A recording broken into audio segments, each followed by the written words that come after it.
Chairman, how are you? Stuart Brown.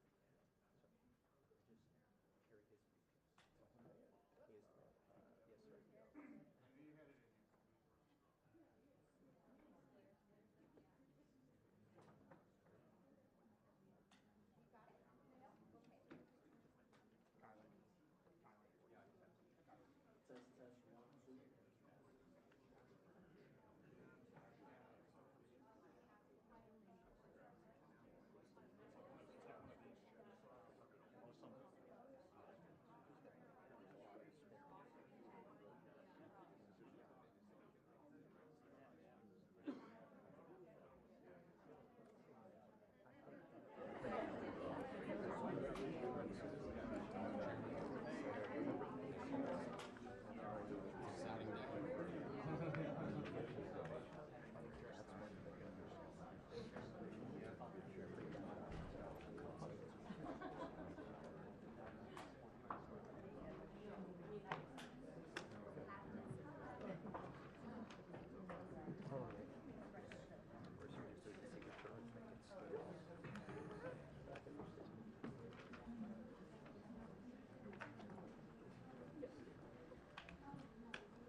This hearing of the Subcommittee on Delivering on Government Efficiency will come to order. Welcome, everyone. Without objection, the chair may declare a recess at any time. Also, for today's hearing, Chairman Comer and Ranking Member Connolly will each be recognized for 1 minute after me and the Ranking Member provide our opening statements. I recognize myself for the purpose of making an opening statement. Good morning. Today, we begin the first hearing on the Oversight Subcommittee on DOGE. This committee will be laser focused on bringing full transparency to waste, fraud, and abuse within the federal government and presenting the plans to fix the tremendous problems we expose. We as a country are $36 trillion in debt. That is such a stunning amount of money. It's absolutely staggering to even comprehend how we as a people, we as a country, found ourselves here. This is not a Democrat problem. This is not a Republican problem. This is an American problem. To make it clear for everyone, not only are we $36 trillion in debt, but the compounding interest on our debt is also growing out of control. Even if we decided to defund the entire federal government, we cannot escape our debt and the compounding interest owed on our debt, which grows bigger and bigger every year.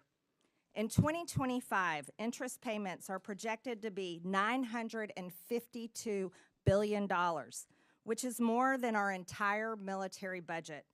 In 2026, it will be $1 trillion, and by 2035, $1.8 trillion. Over the next decade, total interest payments are projected to be $13.8 trillion. These interest payments don't serve a single American. They don't build a bridge, a road, provide disaster relief, or fund a single part of the behemoth that is the federal government. These interest payments pay our masters who own our debt, and the American people are in debt slavery to everyone who owns our debt. Our crippling national debt and massively growing interest on our debt will destroy us. Not destroy one political party or the other, it will destroy all of us together. It drives inflation, making life unaffordable for Americans struggling to financially survive. It is crippling small businesses struggling to be successful. Our massively growing debt and interest are the chains and shackles harnessed to every American and their children and every generation to come. But first, let us be brutally honest about how this massive debt came to be in the first place. It came from Congress and from elected presidential administrations. And I believe enslaving our nation in debt is one of the biggest betrayals against the American people by its own elected government. The American people's anger over this betrayal is what gave birth to the concept of DOGE, the Department of Government Efficiency. In fact, DOGE became a major part of President Trump's campaign and led to his overwhelming victory in November. Every day, Americans go to work. They run businesses. They have to earn their paycheck. No one guarantees it. And if they don't do a good job, they get fired. They also have to pay their bills, credit card debts, balance their checkbooks, and scrap and save every penny they can in order to plan for that rainy day and hopefully retirement one day. Private businesses only survive on hard-earned income by serving their customers so well that their customers pay them for the services and products they consume. If that business fails, its employees lose their jobs and paychecks, and the owners lose their business and everything they risked along with it. Many go bankrupt in this process and lose everything. No one bails them out. They only survive by excellent customer service and smart financial management. This is the real world that most Americans live, work, and survive in every day. This is the pursuit of happiness, and this is how you pursue the American dream.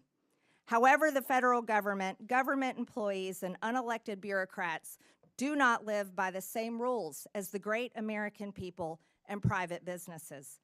The federal government's income is the American people's hard-earned tax dollars, their literal blood, sweat, and tears. And taxes are collected by law at gunpoint. Don't pay your taxes and you go to jail. The federal government does not have to provide excellent customer service to earn its income. It takes your money whether you like it or not. And federal employees receive their paycheck no matter what. Whether veterans receive their benefits or not, whether your mail shows up or not, and whether your tax dollars are used to help Americans in need or are sent to foreign countries, for foreign people, for foreign causes. No matter how bad the federal government fails the American people, it still takes your money.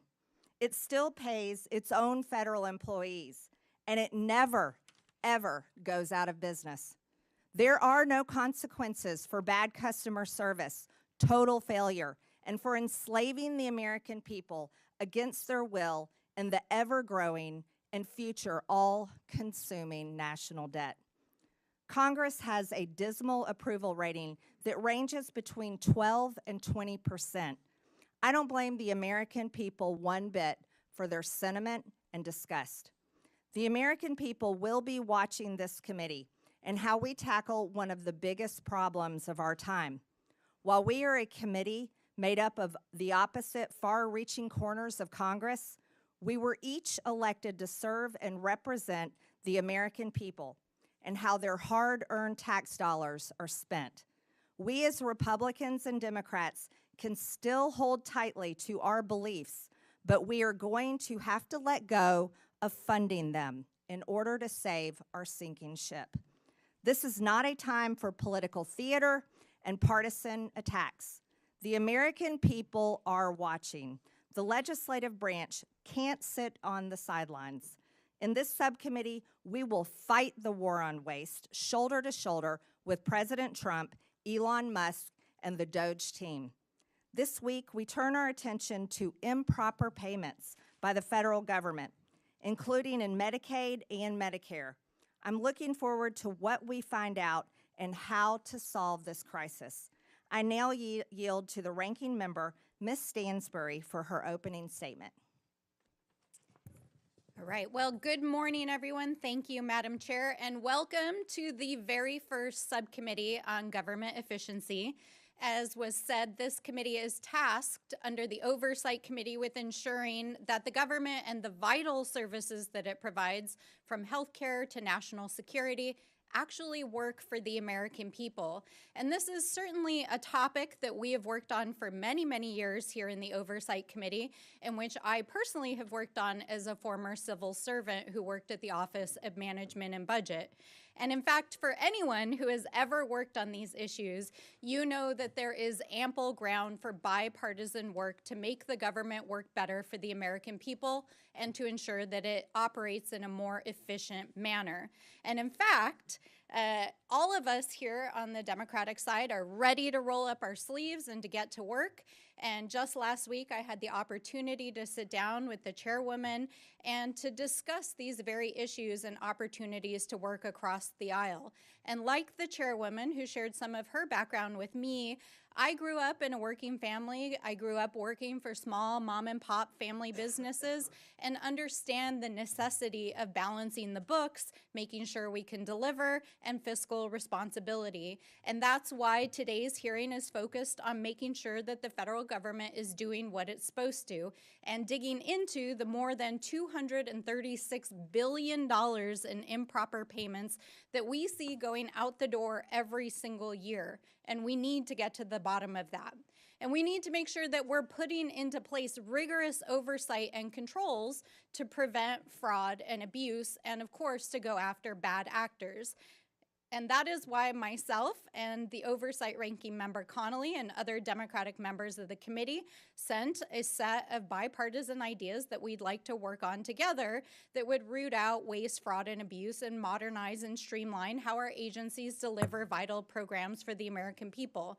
These are programs that are important for our seniors and our families and healthcare and the education system, and we need bipartisan solutions to get across the finish line.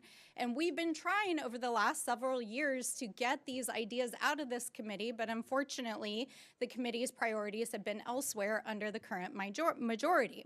So I hope we can fix that this Congress.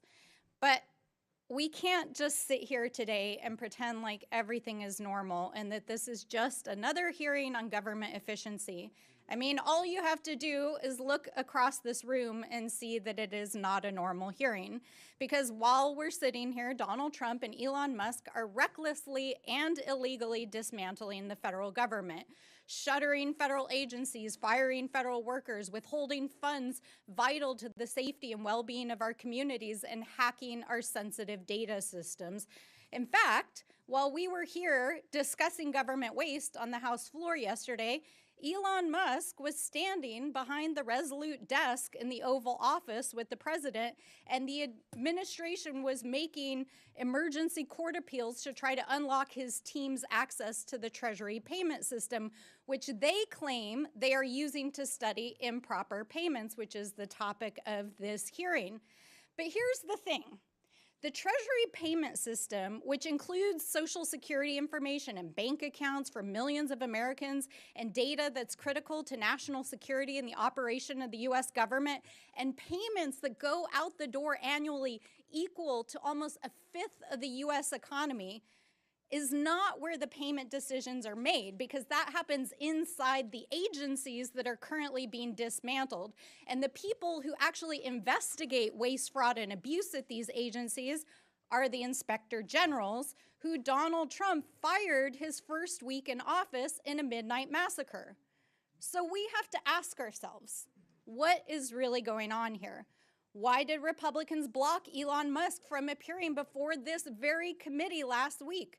Why is the administration so eager to allow Elon Musk and his hackers to have access to proprietary and private information in the Treasury payment systems? Why are our colleagues across the aisle shielding them as they are clearly breaking the law? And why is the vice president trying to rewrite the U.S. Constitution by tweet and undermine the judiciary? So obviously, we're in the Oversight Committee and we have a lot of questions, and so do the American people, especially while our colleagues across the aisle are trying to scoop up the savings from the dismantling of these agencies to pay for the largest permanent tax break in American history for billionaires and the folks that they're helping on their side of the aisle. So let me close by saying this directly to Mr. Elon Musk. We are well aware that you are eager to engage with members of Congress on social media, but we're not here to play. If you have serious desire to engage in democracy and transparency, we welcome you to the Oversight Committee. Come and testify in front of the American people under oath, because we want to know what you're up to. So if you're interested in talking to us, then please join us here in the People's House in the House of Representatives. And with that, I yield back. The gentlelady yields. President Trump signed an executive order on his first day in office called Establishing and Implementing the President's Department of Government Efficiency. The EO simply renamed an office in the White House that was actually established by President Obama in 2014 called the U.S. Digital Service. President Trump can have Elon Musk into his Oval Office anytime he likes. I now recognize the chairman of the Oversight Committee, Chairman James Comer. Well, thank you, Chairwoman Green, for holding today's hearing to launch a war on waste. President Trump won an electoral landslide with a clear mandate from the American people to eliminate Washington waste and stop the theft of American tax dollars. And he is delivering on his promise. President Trump has empowered Elon Musk and DOGE to conduct a government-wide audit to identify solutions to curb waste and protect tax dollars. That's exactly what the mission of this committee is supposed to be, and I'm glad that my colleagues on the other side of the aisle have found a newfound interest in waste, fraud, and abuse. With a staggering $37 trillion in national debt, we have no time to lose. A key place to start is improper payments. Since 2003, the government has lost $2.7 trillion because of improper payments. Fraudsters, organized criminals, hostile foreign actors, and even government employees have siphoned money away from those who truly qualify for assistance. For years, Republicans and Democrats on the Oversight Committee have condemned this waste. But now that DOGE is taking real action, Democrats are choosing to defend the bureaucracy and status quo instead of standing up for the American people. I want to thank Chairwoman Green for holding this very important hearing, not only to expose the problems, but to find solutions. We stand with President Trump and DOGE in the fight to end waste, fraud, and abuse in Washington. With that, I yield back to Subcommittee Chairwoman Green, and congratulations again, Chairwoman, on holding this first hearing of the DOGE Subcommittee. Thank you, Mr. Chairman. The gentleman yields back. I now recognize the ranking member on Oversight, Mr. Connolly. Excuse me. Thank you, Madam Chair. And thank you for having this first hearing on DOGE. You know, improper payments is not a new subject. I remember joining Steve Lynch and then Todd Platts, Republican member from Pennsylvania, in my freshman year, talking about improper payments. At that time, improper payments were in the range of $35 billion a year. They're now in the range of $280 billion a year. And times 10, we could cut almost $3 trillion from the debt if we addressed improper payments in a deliberative way, which GAO has called for in the high-risk category for years. We can also, secondly, enforce the tax code. It's estimated that at least $500 billion a year is left on the table uncollected but owed because of lack of resources in the IRS. Again, times 10 is $5 trillion over a decade. And finally, we can modernize federal IT systems, which we've championed for years on this committee. We know that legacy systems alone could save hundreds of millions of dollars a year in operating and maintenance costs. So if we want to be serious about it, let's be serious about it. But the way not to do it is to fire the people charged with the remit of waste, fraud, and abuse, namely inspectors general. President Trump has already now fired 19, including most recently the USAID Inspector General, who dared to warn that we could lose $500 million of food aid because it's in warehouses not being moved because of the funding freeze that was imposed in AID. That's a cost we need to avoid. And for doing his job, that IG was fired. If we want to be serious, we've got to have objective, neutral inspectors general who are monitoring government waste, fraud, and abuse and expenditures. And I think you would find Democrats more than willing partners in that kind of enterprise if we're going to be serious. But a wrecking crew, a wrecking crane, a wrecking ball is not going to do it, and we're not going to support that approach to waste, fraud, and abuse in the federal government. I yield back. Thank you. The gentleman yields. The President of the United States has the prerogative to fire anyone that has overseen $36 trillion in debt, enslaving the American people, and rightfully so. I'm pleased to welcome today's expert panel of witnesses who each bring unique experience and expertise that will be valuable to today's discussion. I'd first like to welcome Mr. Haywood Talcove, the Chief Executive Officer for Government at LexisNexis Risk Solutions, Inc. His commitment to customers' needs allows LexisNexis to develop market-leading solutions that have enabled customers to stop fraud, waste, and abuse. Next, we have Mr. Stuart Whitson, the Senior Director of Federal Affairs at the Foundation of Government Accountability.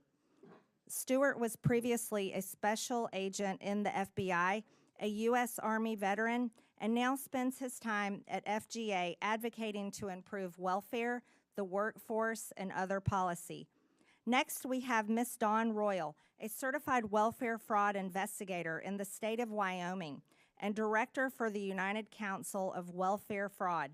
She advocates for investigating and preventing fraud of government benefits and has done so over the past 16 years.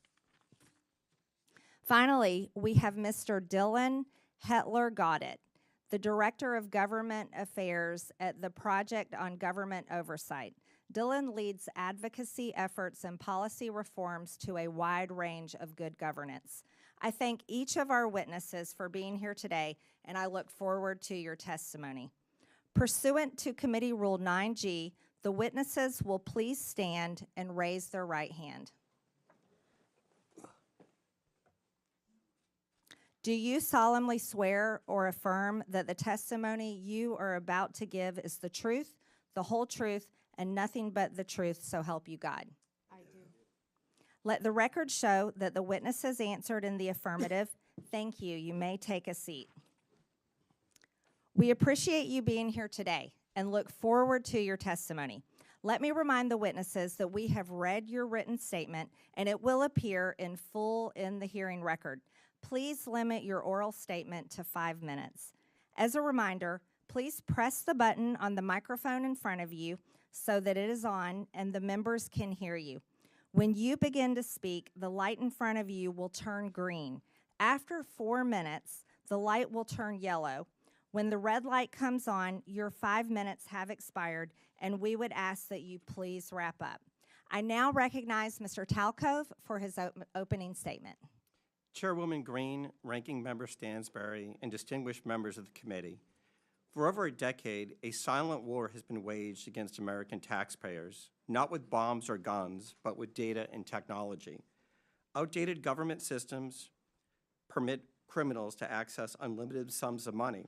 During the pandemic, they stole $1 trillion. 70% of those dollars went overseas. Shockingly, it's just not criminals exploiting the system. It's the flawed system itself acting as the accomplice. If left unchecked, the U.S. government will continue to lead the world in funding cyber criminals. This is a data and technology problem, and it demands a data-driven response. Criminal syndicates have turned benefit programs into their personal ATM machines, exploiting those in need who wait months for benefits that may never come.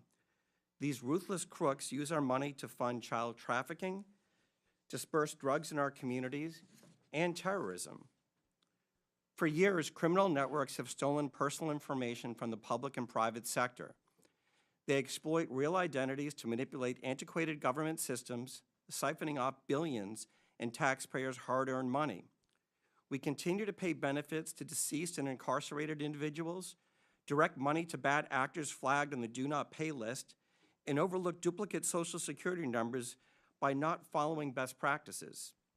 During the pandemic, a simple cross-check of PPP loan recipients against IRS records would have exposed massive fraud and prevented payments to transnational criminals who sold their quote-unquote sauce on the dark web. To stop this, we must reclaim control of our systems, not just from the criminal syndicates, but the flawed systems enabling them. Smarter technology, data, and identity verification are not optional. They are necessities to protect taxpayers and ensure aid reaches those who truly need it. Now, the use of AI is fundamentally changing society, but in the hands of criminals, it has become a weapon. Lawbreakers are now using it to supercharge their war on taxpayers.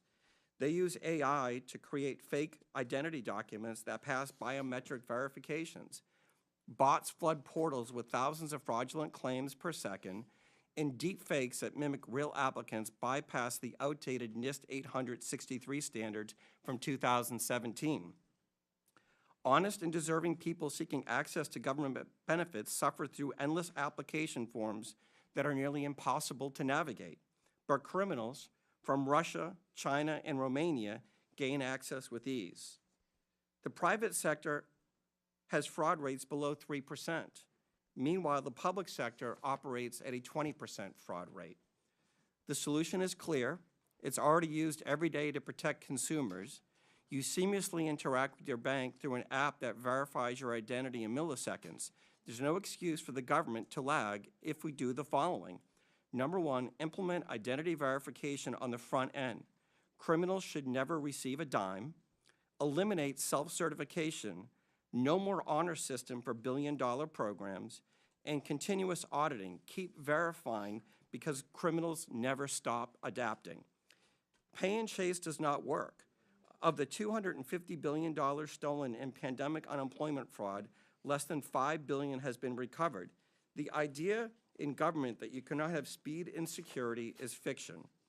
I urge Congress to consider making the following legislative changes. Number one, update the 1974 Privacy Act to allow for data sharing and matching. Number two, fund a budget for fraud prevention in each appropriation bill. The USDA spends 1/20th of 1% on fraud prevention. Mandate that individuals caught stealing from entitlement programs pay hefty fines and are removed from the program permanently. And finally, eliminate broad-based categorical eligibility. This committee has a choice: continue losing this war against criminal cartels and nation states, or fight back and save $1 trillion annually. Fraud prevention is not benefit prevention. It's the key to ensuring that every dollar reaches those who truly need it. Hardworking Americans rely on these programs not just to survive, but to build better lives for their families. When criminals exploit the system, they just don't steal money, they steal opportunities. Stopping fraud isn't about denying benefits, it's about protecting them. This crime has two victims. The first are the taxpayers, and the second are those seeking benefits. The fraudsters, cartels, and criminal syndicates are watching this hearing, I'm sure of it. It's time to show them that America will not fund its own destruction. Thank you, and I look forward to your questions. Thank you, Mr. Talcove. I now recognize Ms. Royal for her opening statement. Good morning, Chairwoman Green, Ranking Member Stansberry, and committee members. My name is Dawn Royal. I'm a certified welfare fraud investigator, two-term past president, and a current director of the United Council on Welfare Fraud. The United Council on Welfare Fraud is a national professional organization dedicated to protecting the integrity in our nation's public assistance programs. We are the only national organization singularly focused on the detection, prevention, and prosecution of welfare fraud. For too long, agency bureaucrats have pitted citizens' access to welfare programs against the integrity of those programs.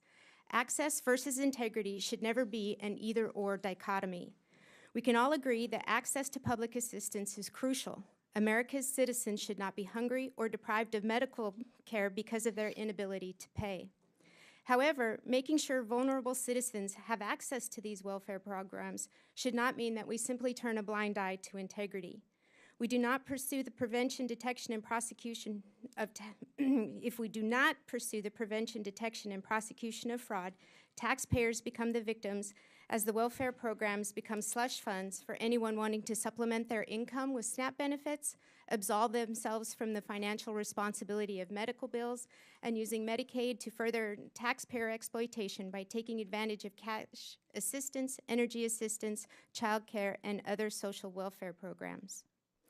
One example of a welfare fraud is a case that I investigated that was criminally prosecuted last year.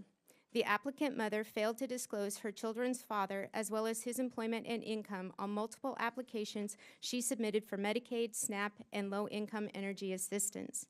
The co-defendant father worked a steady job, earning a six-figure salary, and provided an enviable lifestyle for his family, including vacations, luxury vehicles, snowmobiles, motorhomes, lavish gifts, including one from the wife to the husband, which was a $1,200 bottle of bourbon. Evidence we presented at trial included a candidate registration forms filed by the defendant father when he ran for town council and later mayor of the town where he declared he lived at the same address provided by his wife on her public assistance programs. This was a case of greed, but it emphasizes how easy it was for these criminals to make false statements on applications in order to receive benefits from multiple programs that they were never eligible for. I could spend the rest of my day providing countless examples of how taxpayer-funded programs are exploited, and the message would be the same. Investigators continue to be hamstrung by antiquated regulations, conflicting directives from federal agencies, and the lack of access to technology. Sadly, investigators have also found themselves at odds with the career bureaucrats who recite watered-down facts about fraud in order to promote their political agendas. Specifically, we can look to the career bureaucrats who have historically claimed that the fraud rate in SNAP is less than 1%. The disregard for the value of integrity is evidenced by the less than 1/20th of 1% of the SNAP budget spent on the prevention, detection, and prosecution of fraud. As part of Medicaid unwinding debacle, the bureaucrats specifically directed states that they, and I quote, cannot recover or recoup the cost of services from a beneficiary, even if they have been found after an administrative hearing or criminal proceeding to have committed Medicaid beneficiary fraud or abuse, end quote. Sadly, it is already apparent that career bureaucrats are not being totally transparent as they attempt to protect spending and broken programs. We fail to understand how mitigating the rampant fraud in Medicaid, SNAP, and other welfare programs stands up or strengthens the welfare programs. Fact is, the opposite is true. Ignoring fraud and gaslighting fraud statistics erodes the very foundations of the programs that are essential to their future viability.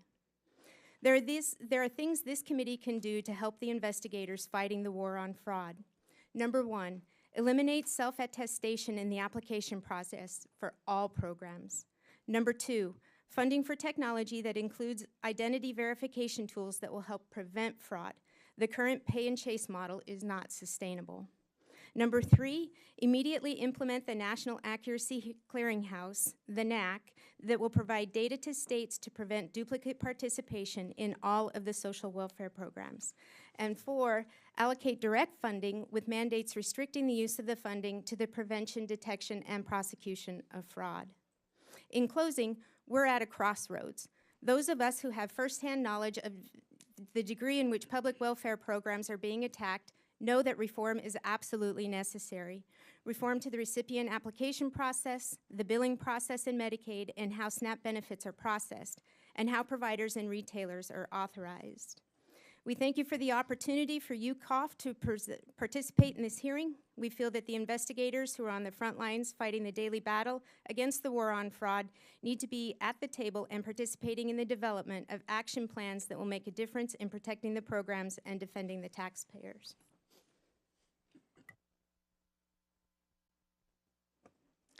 Thank you, Ms. Royal. I now recognize Mr. Whitson for his opening statement. Chairwoman Green, Ranking Member Stansbury, members of the subcommittee, thank you for the opportunity to testify today. On the campaign trail, President Trump promised to take on the bloated bureaucracy in D.C., rebuild trust in the DOJ and the FBI, crack down on waste, fraud, and abuse, and restore common sense. And on day one, he started delivering on those promises with a wave of executive orders and the official launch of DOGE, which he, of course, tasked Elon Musk to lead.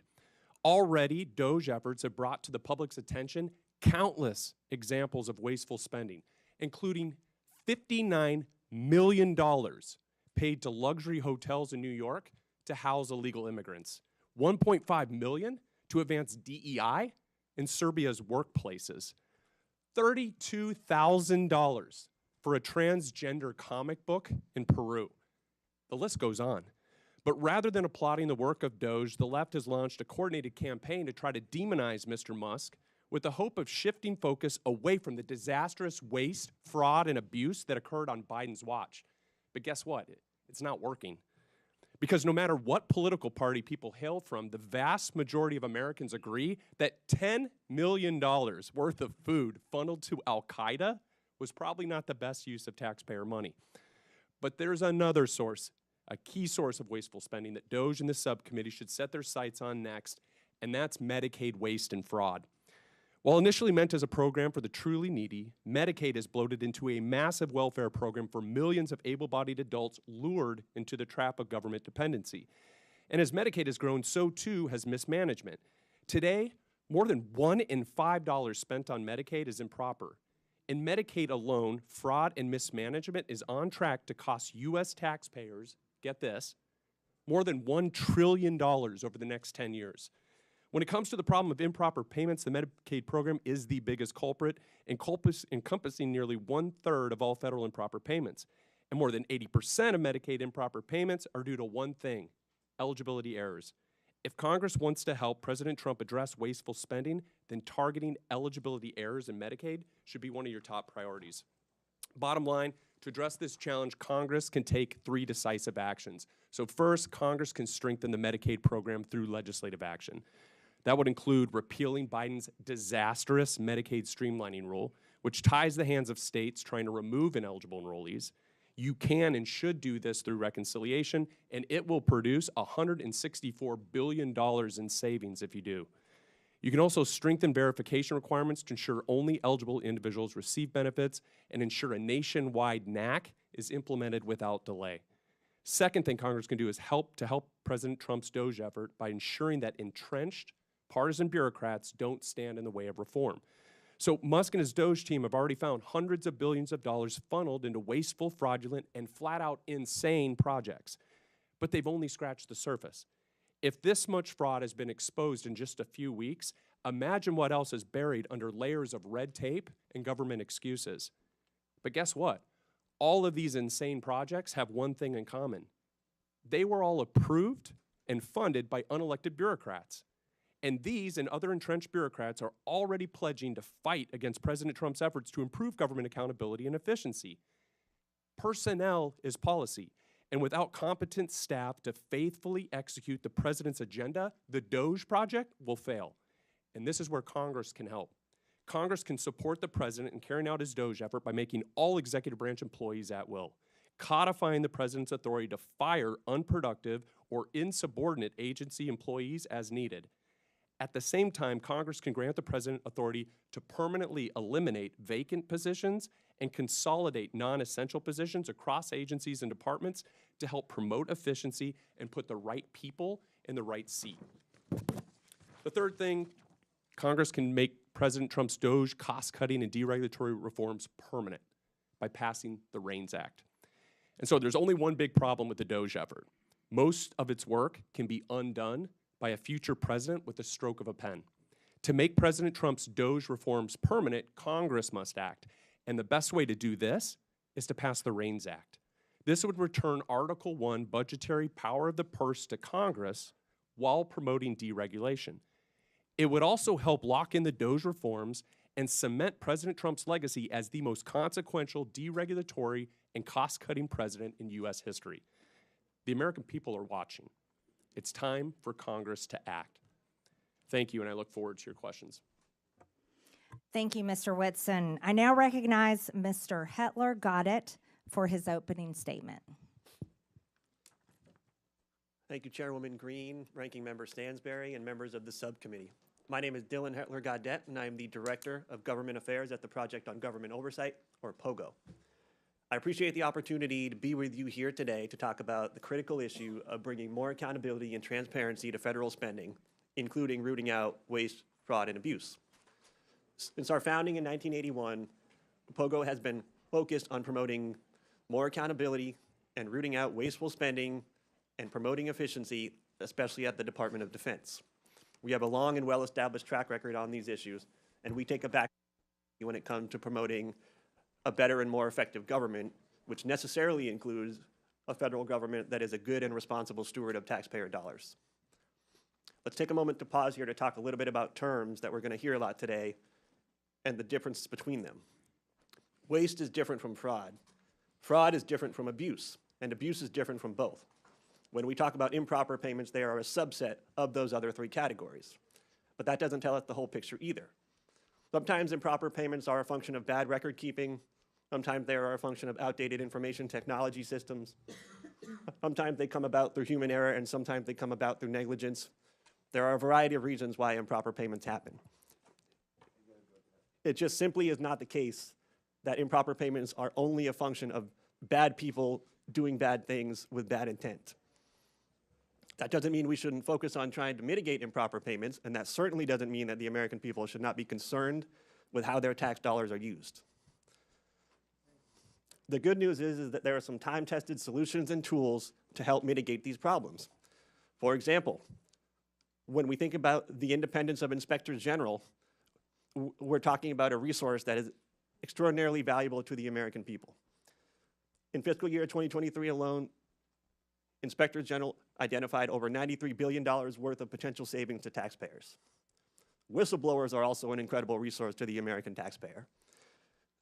Through the IRS's whistleblower program alone, billions of dollars have been recouped from tax cheats since the inception of that program in 2007. Whistleblowers have also played an instrumental role in helping the Department of Justice pursue False Claims Act cases that have resulted in billions of dollars in reclaims settlement costs.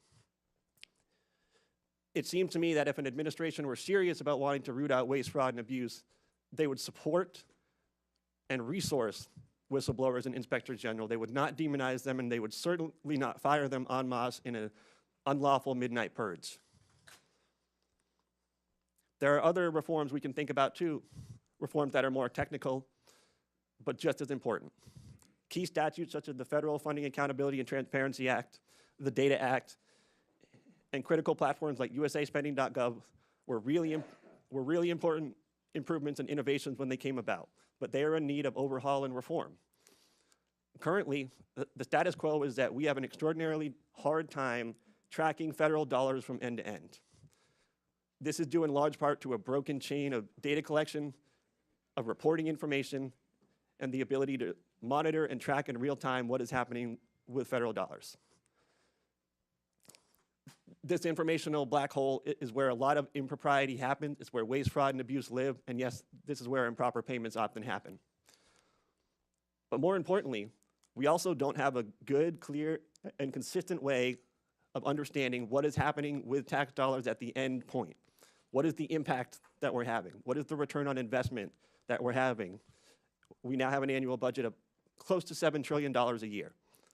We can't say with any degree of clarity and consistency what we're getting for all of that money. We have some more good news, though. There are bipartisan efforts, and there have been for years, to try and clean up this situation. We at POGO have had the privilege and pleasure of working on some of those initiatives. We were a part of the Federal Taxpayers' Right to Know Act being passed into law just a couple of years ago, which created for the very first time a program inventory of all the programs in the federal government, and that would be available to the public. We have worked with a member of this very committee, the House Oversight and Accountability Committee, to introduce a piece of legislation that would bring more transparency to federal subaward reporting. We have supported and endorsed multiple pieces of legislation that take direct aim at the improper payment issue.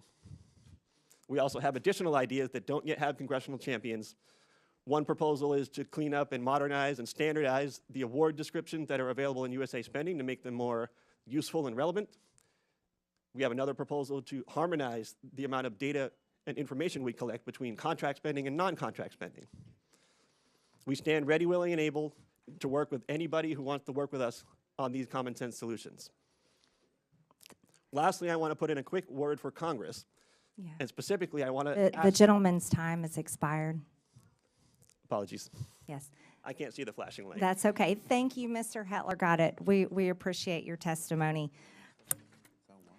I now recognize myself for 5 minutes of questions. I'd like to thank our witnesses today for your testimonies and the suggestions that you have brought before this committee. I'd also like to thank Chairman Comer for this opportunity to chair the historic Oversight Subcommittee on DOGE. Americans are shocked to learn that $2.7 trillion of their hard-earned tax dollars have been stolen or wasted in improper payments since 2003. You see, in the private sector, companies can't continue to run if they keep employees that allow waste and abuse with their resources. But that has continued for decades here in the federal government. Mr. Talcove, do private sector companies have a lower rate of improper payments than the federal government?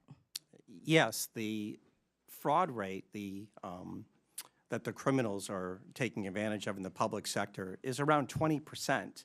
In the private sector, it's around 3%, and it's really because the tools that are used in the private sector aren't used in the public sector.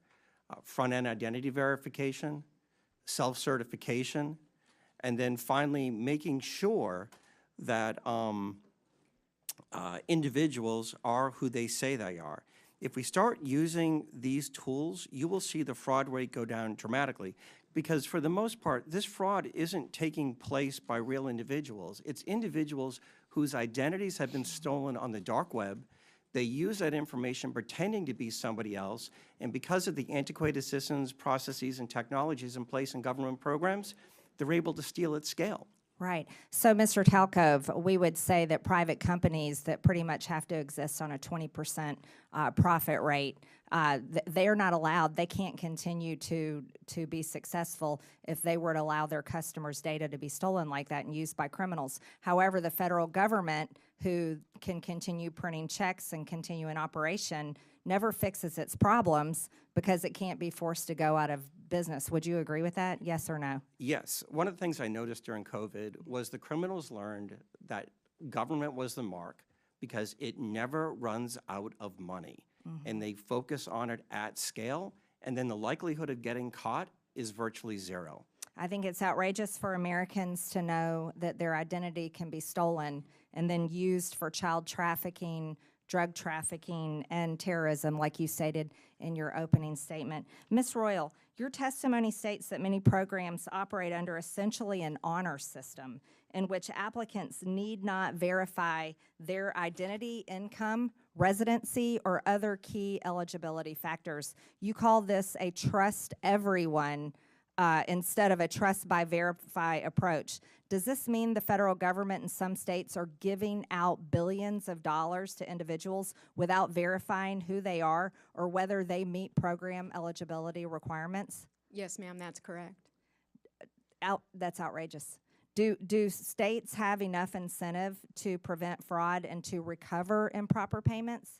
No, and in fact, states are hesitant to spend their state dollars to protect federal dollars.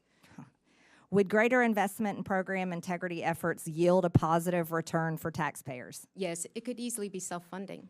Amazing. Mr. Whitson, your testimony states that both the Biden and Obama administrations issued rules and guidance that made it harder for states to verify eligibility for Medicaid. You say that repealing Biden's Medicaid streamlining rule would save $164 billion over 10 years because the rule restricts eligibility verification that states can perform. Can you explain why this rule is so costly? Yeah, so the rule does a number of things, but for instance, it prohibits states from verifying eligibility more than once a year. So for non-disabled folks to just go in and look and say, hey, are you still eligible for the program? It says you are forbidden from doing that any more often than once a year. And so obviously people's lives change, and so they may become ineligible, and so it's designed to keep them on the program. Another thing, it prohibits in-person or phone interviews to verify their identity. So people apply for it, and then the person on the other end says, well, I just want to call and make sure this is a real person, not someone in another country or whatever. The rule prohibits that. And so there's a number of other provisions. It also opens a lengthy reconsideration periods, and this is where illegal immigrants are able to obtain the benefits. And so basically it says once you get these benefits, you can't interfere with it for a 90-day period or longer. And so there's a number of horrible things. But. So we can't verify if someone is illegal or legal receiving benefits. Just to correct that, yes or no? You have to wait a state has to wait at least 90 days, and actually what we're seeing is it's led some states to wait as long as 13 years. And so on the program. Unbelievable. My time has expired. Thank you very much. I now recognize Mr. Lynch from Massachusetts for 5 minutes. Thank you very much, Madam Chair. First of all, let me congratulate you and also Ms. Stansbury on your new positions. And I want to thank the witnesses for your testimony. We've already heard some good ideas about how to work together. And Mr. Hler Gaudet, I for one would be most open to working with POGO and trying to work on some of the legislative ideas that you have to actually get at some of this waste, fraud, and abuse.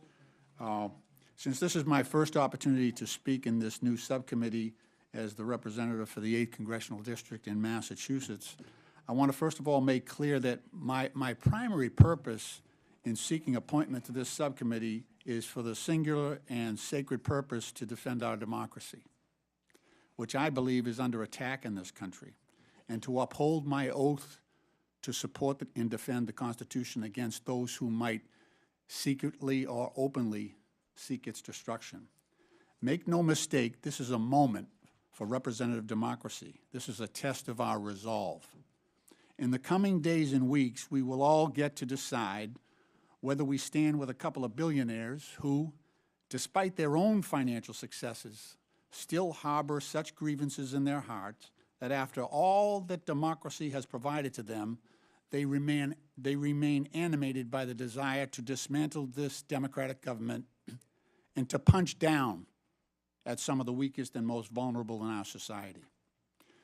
Two men who clearly understand that the easiest way to incite large numbers of people is to use social media to exploit the dynamic forces of hatred and fear. Madam Chair, if we're going after waste, fraud, and abuse, let's start with abuse. Abuse of power. As of yesterday, there were 55 lawsuits under consideration by the federal courts across our nation as a result of Elon Musk's and President Trump's unlawful acts. Many of those lawsuits have already been sustained by the federal district courts and orders have been rendered to undo those unlawful acts. But this is just the beginning, and Congress has an important role to play, and I, for one, look forward to that opportunity. This is a moment of great consequence for our country and for our democracy, and I remain grateful to the good people of the 8th Congressional District of Massachusetts who sent me here. Mr. Hler, again, happy to join you on some of your efforts. POGO has worked very closely with our IG community, is that right, the Inspector Generals? Yeah, that's correct, Congressman. I know your work is very much similar to what we ask our Inspectors Generals to undertake. I want to ask you, what do you think? So in the most recent report from the Inspector Generals, and this is the Council of the Inspector Generals, a nonpartisan group on integrity and efficiency in government, they identified more than $93 billion in potential savings. So the first thing that President Trump did coming into office was to fire 17 agency inspectors general. What can you tell us from POGO's standpoint? What does that do to our ability to identify and root out waste, fraud, and abuse? Thank you, Congressman. I would say, to put it simply, it completely undermines our ability to root out waste, fraud, and abuse. Inspector General exists for essentially one purpose, and they were originally created in the immediate aftermath of Watergate, and I think you all probably do not need me to give you a history lesson at all on what happened in the Watergate era. There's a reason they were created at that time, because there was a lot of waste, fraud, and abuse happening, and there were not cops on the beat that were internal, that were independent, that were situated in agencies to be able to find these things and expose them and do something about them. That's what Inspector General exists to do. So it's completely anathema to, I'd say anathema to any stated mission to find cost savings and to root out waste, fraud, and abuse, to fire Inspector General and to undermine them. It makes no sense. Those two things do not add up. Thank you very much. The firings that occurred on the when President Trump came to office included the Special Inspector General for Afghan Reconstruction, Mr. Sopko. I actually did over 20 trips to Afghanistan working with him. He actually uncovered $4 billion in savings in rooting out American taxpayer waste being conducted in Afghanistan. The IG at the Department of Defense, the agency. The gentleman's time has expired. Okay. Thank you, Madam Chair. I yield back. Thank you. Okay, Appreciate thank you. that. Thank you. I now recognize the gentleman from Texas, Mr. Cloud. Thank you, Madam Chair. For far too long, D.C. politicians have gotten away with measuring their personal value and worth by how much of other people's money they give away.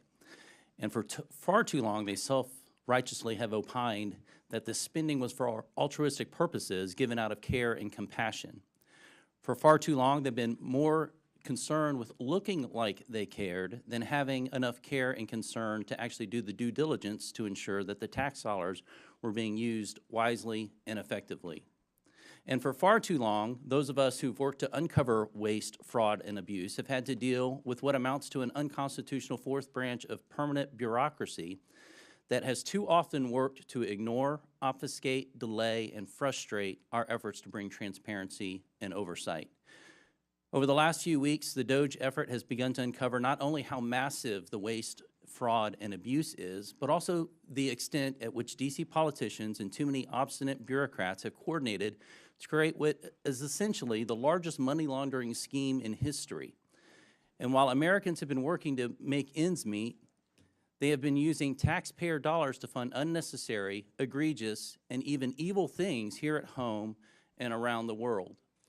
Thankfully, in DOGE, we have a president bringing the leadership needed and a focused effort, along with the talent, technology, tools, and transparency to this waste, fraud, and abuse. And to those who would stand opposed to this effort, I would just point out, while it's understandable to find waste, fraud, and abuse that has grown and metastasized in this government even over decades, certainly accelerated over the last few years, to continue to protect it is corruption. I want to thank the chair for beginning this war on waste on this side of Pennsylvania Avenue and bringing together this committee. This effort is so important as we work to relieve the Americans, people of this burden of waste, fraud, and abuse. Mr. Talcove, you mentioned in your written statement and talked about it in your statement at the beginning that this waste, fraud, and abuse is a national security threat, and certainly one of the challenges facing us that is a national security threat is our fiscal situation. And so we have got to find ways to find savings to the American people in order to bring confidence to the bond markets, to put our country on a fiscal footing, and to reverse the curse, so to speak, that we are placing on our children and our grandchildren. You mentioned a couple threats, though. You mentioned internal threats. You said that these cases involve government employees, individuals entrusted with administering benefits who, instead of using their positions to approve fraudulent claims, override security controls, or even sell sensitive claimant information for profit. Now, this is not every federal employee for sure, but within the context of people who are trying to give their best effort, we have an internal threat. But you also mentioned transnational fraud rings, terrorist organizations, nation states, North Korea, nuclear weapons programs funded by our tax dollars, China, Nigeria, Iran, Romania, Russia, not our friends necessarily that are being funded by taxpayer dollars. Could you give us some examples of how this is happening? God, yeah. So when you think about what happened during the pandemic, $1 trillion was stolen. 70% of that money went overseas. And I can give you some examples. In a western state, they had more people applying for unemployment insurance benefits than they had individuals over 18. The people that were stealing the money from Romania were using it to facilitate other fraud schemes that include fentanyl, that include doing things to impact our democracy. On the insider threat, right, the first thing you have to say, and my dad was a public servant, is 99% of people that work in the public sector are honest, hardworking individuals. But there are some, and what you need is data and technology to root that out. There were examples during the pandemic. There were some examples even of last week where people got into the Medicaid system in a western state and stole $50 million in less than 4 months. So you have to have these controls in place, right? These aren't individuals stealing, Mr. Cloud. These are organized criminal groups, both domestic and transnational. That, as you mentioned, taxpayers are being forced to fund the demise of our own country. Mr. Whitson, I wanted to ask you, because there's a lot of talk about reconciliation right now.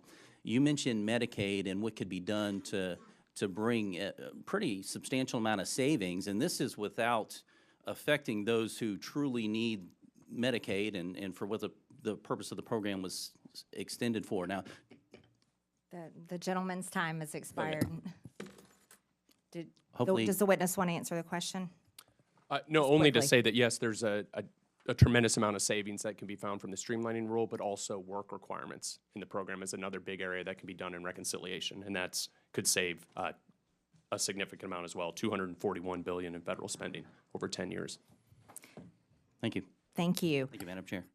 You're welcome. I now recognize the gentleman from California, Mr. Garcia. Well, thank you. Thank you to all of our witnesses for being here. And I want to just start off by making something clear. I think we're all here to fight against the lies, the corruptions, and the attacks on our social safety net. Now, we should in no way be cooperating with House Republicans who want to shut down the Department of Education and destroy Medicare and Medicaid.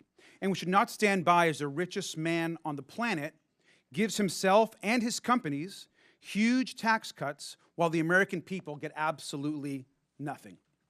Now, I find it ironic, of course, that our chairwoman Congresswoman Green is in charge of running this committee. Now, in the last Congress, Chairwoman Green literally showed a dick pic in our Oversight congressional hearing, so I thought I'd bring one as well. Now, this, of course, we know is President Elon Musk. He's also the world's richest man. He was the biggest political donor in the last election. He has billions of dollars in conflicts of interest, and we know that he is leading a power grab, also abided by and encouraged by Donald Trump and, of course, the chairwoman, Congresswoman Green. But I also want to run through what DOGE actually is going to do. It's a demolition plan that's going to run through our government. DOGE is trying to abolish the Department of Education. That means opportunities denied to kids. It means you're ripping away opportunities for children with disabilities who are dependent on this money.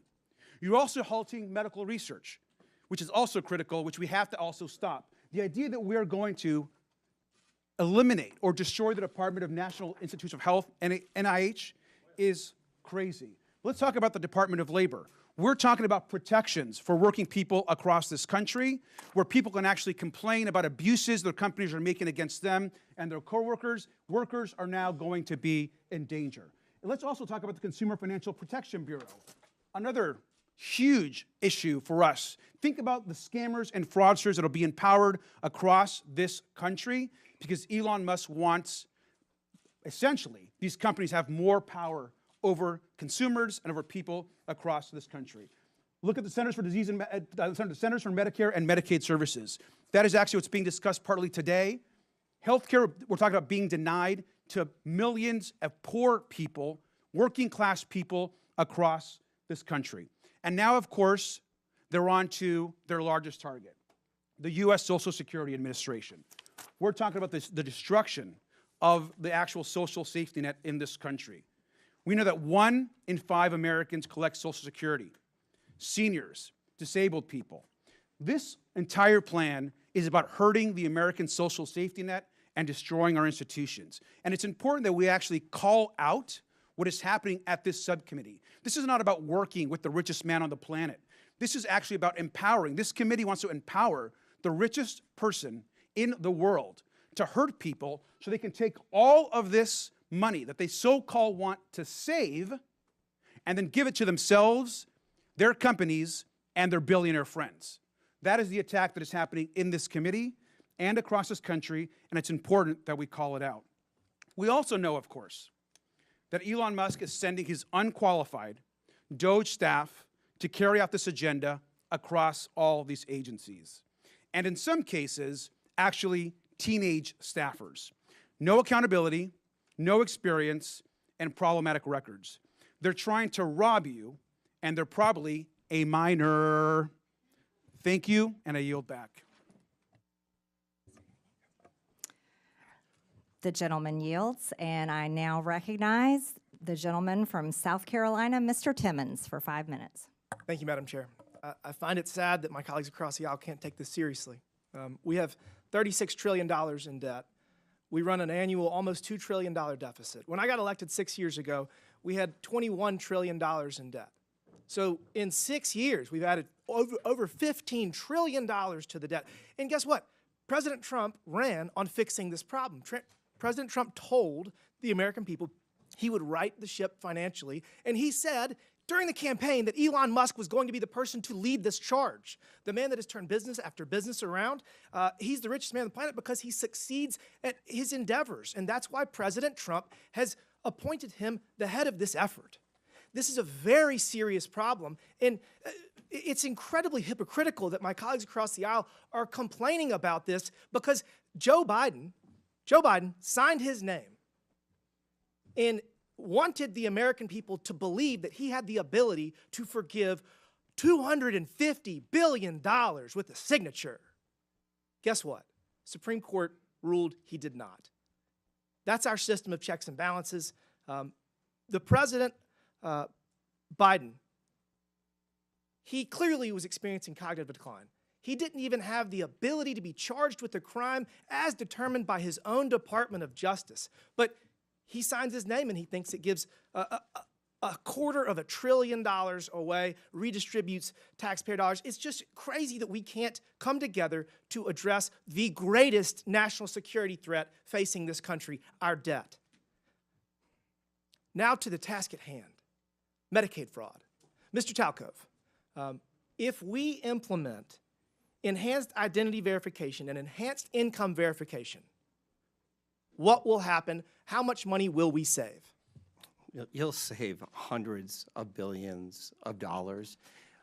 Identity verification, elimination of self-certification, and monitoring beneficiaries will prevent these transnational criminal groups from accessing those systems at scale so legitimate people who need the benefits can get them in a timely fashion. So we're going to get actual benefits to people, to American citizens that are in need faster, because if you do it electronically through web-based, like they did in Missouri, where the pilot program saved almost 20% of Medicaid dollars.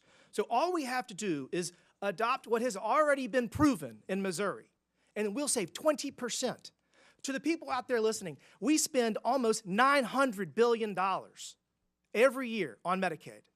And if 20% of that is saved, that's almost $200 billion. We got a $1.8 trillion annual deficit. We just knocked off $200 billion. Let's keep this train going. The fact that the Democrats are filing lawsuit after lawsuit to impede the efforts of President Trump to right our fiscal ship is unforgivable. It's unforgivable.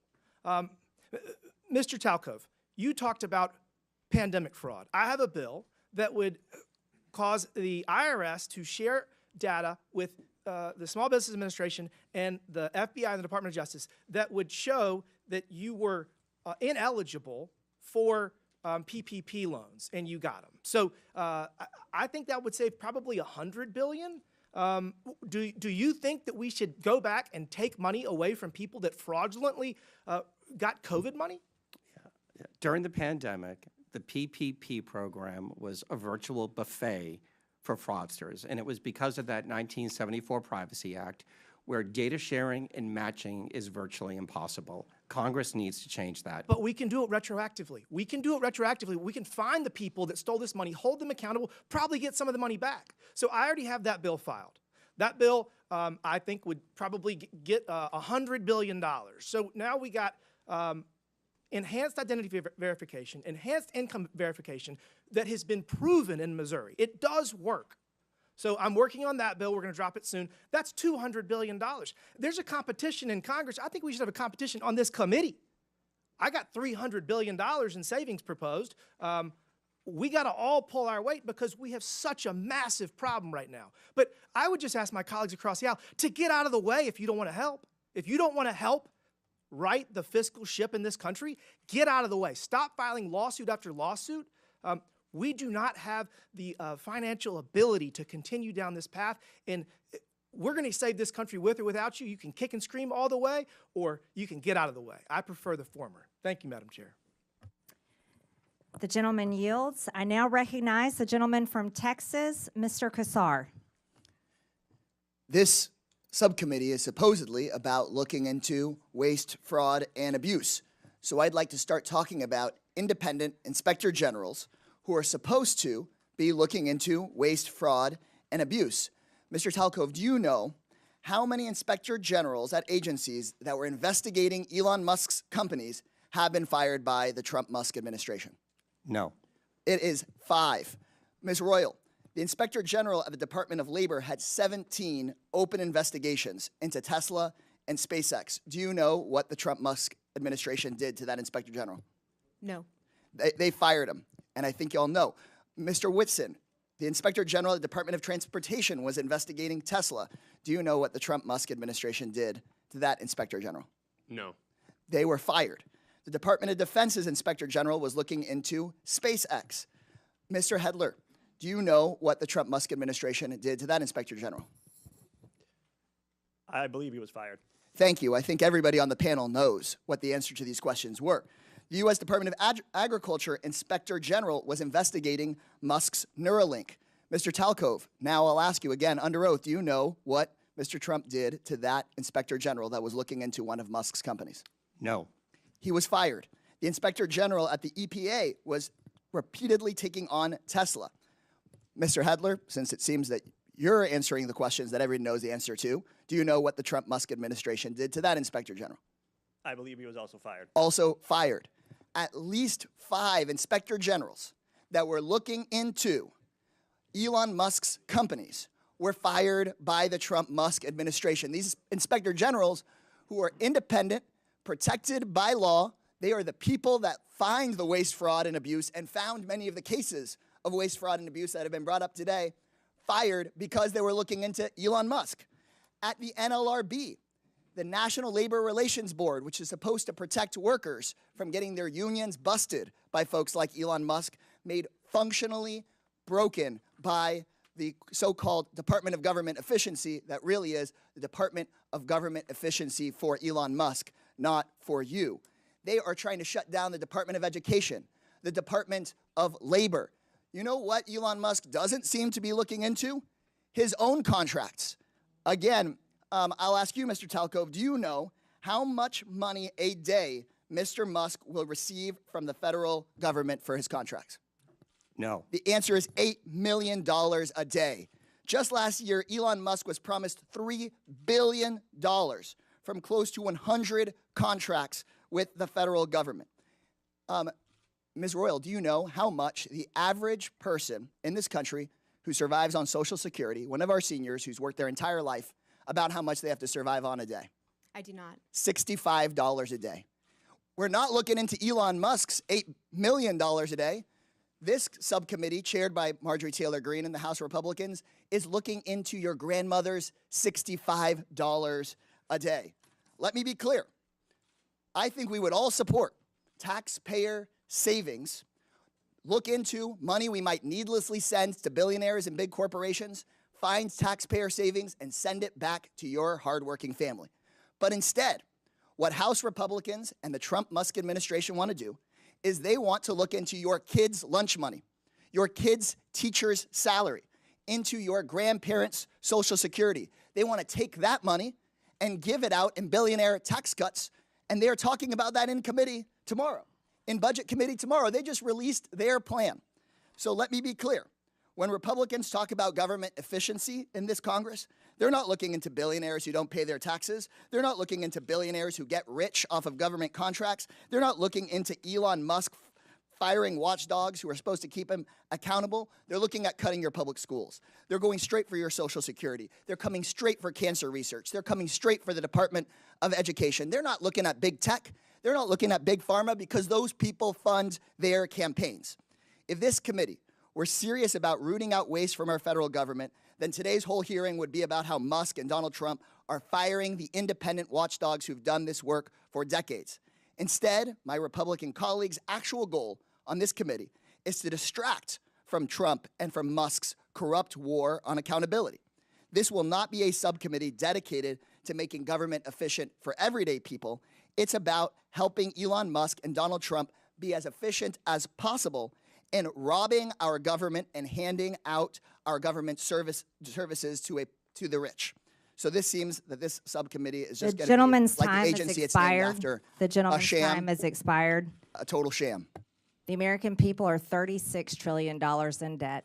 It certainly seems reasonable that someone has been fired. I now recognize the gentleman from Tennessee. You're gonna put us Mr. further in debt Burchett. with your billionaire You're tax not cuts. recognized. Mr. Burchett, you're recognized for 5 minutes. Thank you, Chair Lady. The gravy train for a lot of these folks, it's been on biscuit wheels, and it's about to run off the dadgum tracks, and it's about time. Could you imagine standing up here and defending waste, fraud, and abuse? But I think that's what we're seeing. When people squeal and don't ask questions, I think it shows the American public what the heck's going on. And that little gravy train is getting ready to run out. The spigot is getting ready to be turned off. Mr. Talcove, that's correct how you say your name, brother? Yes, sir. All right. How can the federal government improve identity verification for these entitlement programs? Yeah, it's doing what the private sector does every single day, whether you use your bank, you go to Amazon, using those tools and moving away from some of the dated compliance standards that the federal government uses. NIST, IAL, 863, 2017, before there was anything called deepfakes and generative AI tools. I was informed that PayPal has never been, they've never been able to crack into that and steal people's vital information. Are they using those systems that you would be favorable towards that government seems to be shying away from? Yes, sir. And describe that, how that works. They're systems that are based on encryption. They use technology and they use data to validate you are who you say you are. The people that are stealing right now, I believe a lot of them are actually ghosts from China, Russia, Nigeria, and Romania. I read a report today that North Korea was involved in this, in some of that as well. They are. And those people are our enemies. Again, they'll hate us for free. We don't have to give them taxpayer money. And are there loopholes that can be closed to avoid these improper payments? And I wish you'd describe those to me. The biggest, most important thing, particularly in the benefit program space, is the use of self-certification. As Mr. Timmons noted, the state of Missouri is using a solution called Steady IQ to validate wages and wealth. You cannot allow individuals to provide the information based upon what they think. It has to be based on what you know, and that will stop the ghosts from using people's identities to steal money from U.S. taxpayers. How much money do you calculate is wasted due to waste, fraud, and abuse in the entitlement programs each year? Yeah, my number right now between federal, state, and local government is you can save $1 trillion a year by simply putting in front-end identity verification, eliminating self-certification, and monitoring the back end of the programs that are providing the benefits. Those three things. You said you could eliminate that, but there are others you feel like some more low-hanging fruit? I would start with those three things because they're simple. That'll take that 20% fraud rate that you're seeing in the public sector down below 5%. Chair Lady, I would suggest that we adopt Mr. Timmons' legislation and get that out of the committee as fast as possible. What actions also could Congress take to fix these problems quickly? Yeah, I think the first thing is updating and redoing the 1974 Privacy Act. That is virtually impossible to do data matching. It's very difficult to have data shared. And when you look back at the pandemic, data sharing and data matching would have stopped probably 50% of the $1 trillion that was stolen from taxpayers. Do any of y'all like to add anything to that? Congressman, I would just add that rather than accepting self-attestation, that states should have to be required to actually verify people's identities. And here's the key part: before they get enrolled, they shouldn't get enrolled and then eventually come down later on down the road. It's amazing to me. I have a doctor's appointment back in Knoxville, and the verification process is very extensive. It's more so than the federal government requires for any of this. What type of computer systems are these agencies using, and do they need updating? They're using very dated technology, but they're also burdened. I look at the USDA, 6.2 million words in a 10,000-page document that shows how to implement the rules of the program. Nobody can figure that out. So one of the things that I think has to happen is the simplification of these processes and systems, and then just use the technology that we use every day in the private sector. Okay, thank y'all so much for being here. The gentleman's time has expired. Thank you, Chair Lady. I now recognize the gentlewoman from Texas, Ms. Crockett, for 5 minutes. Thank you, Madam Chair. And Mr. Talcove, I'm just going to go ahead and pick up where you left off really quickly.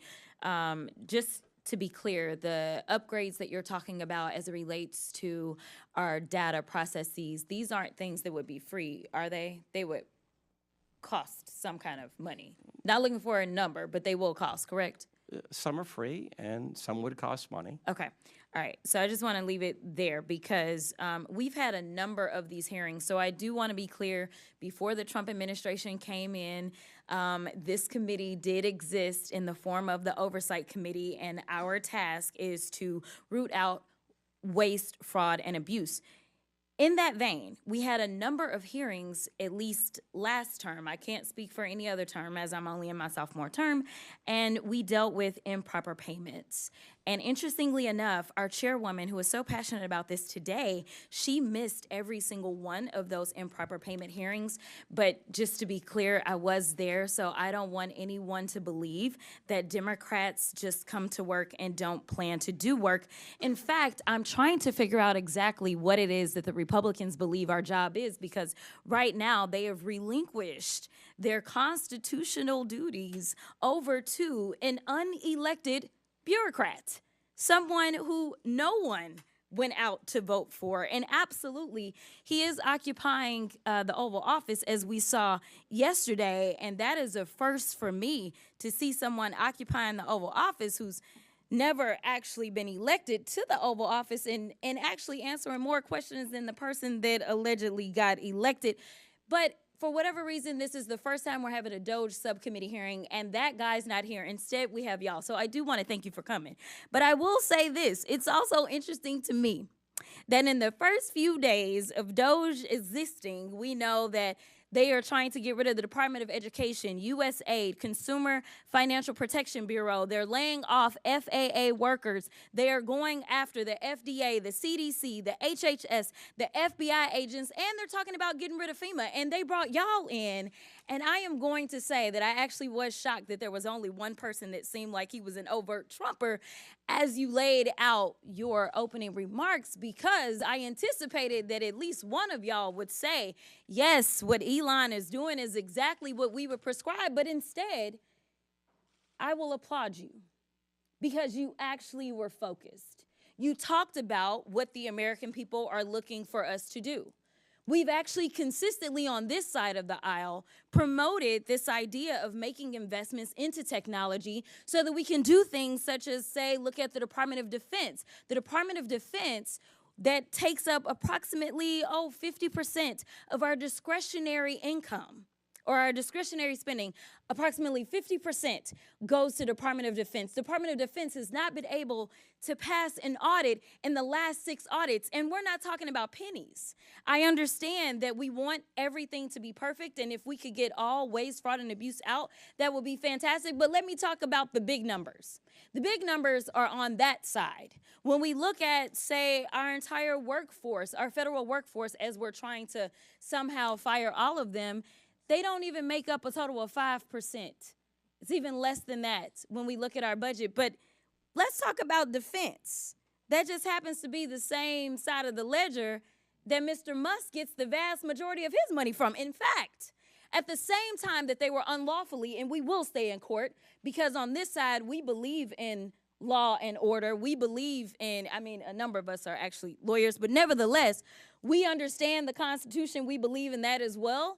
And so there's things such as, impoundment, right? Because as Mr. Whitson said, he said, we need to return the power of the purse to Congress. It never left. According to the Constitution, that's where it's at.